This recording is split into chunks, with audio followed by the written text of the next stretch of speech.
দলের একাংশ উন্নয়নের অভিযোগ, বড় বড় পদ নিয়ে বসে থাকা মুর্শিদাবাদের নেতারা দিনে তৃণমূল করেন আর রাতে শুভেন্দুর বাড়িতে ভেট পাঠান। শাসক নেতার এই মন্তব্যে জোর সরগোল রাজ্য রাজনীতি। অনেক অনেক লোক অনেক কিছু বলছেন, সেটা তাদের পার্টির যে প্রতিনিধি উনি আর তাদের পার্টি থাকবে, এটা আমার কিছু বলার নেই। নীতি আয়োগের বৈঠকে যাননি, দিল্লিতে এনডিএ মুখ্যমন্ত্রীদের বৈঠকে যোগ দিয়েও মাঝপথে বেরিয়ে গেলেন নীতিশ কুমার। দেখুন, মিটিং এ গেছেন, প্রতিনিধি গেছে, কে গেছে না গেছে আমাদের মুখ্যমন্ত্রী তো জাননি, উনি তো গেছেন কমপক্ষে। আর যে বিষয়ে আলোচনা হয় তার জন্য যোগ্য লোক ওখানে থাকে, তারা বিষয়টা জানকারি দেয় আর জানকারি নেয়।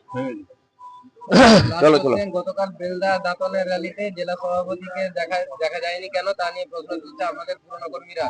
জেলার ভাইস প্রেসিডেন্ট গৌরী শঙ্কর ও রমাপ্রসাদ গিরি অভিযোগ, গতকাল জেলা সভাপতি তাদের ডাকেনি। তাদের অভিযোগ 27 তারিখ পাল্টা বিজেপি র্যালি করবে হিরণকে নিয়ে। জেলা সভাপতি এরাই ছিল, আমি যতদূর জানি জেলার নেতাদেরকে জেলা থেকেই বলা হয়েছে বিভিন্ন, কাল 5 জায়গায় র্যালি ছিল, তারা গেছে। আমার তো মনে হয় পাড়ায় পাড়ায় র্যালি হওয়া উচিত।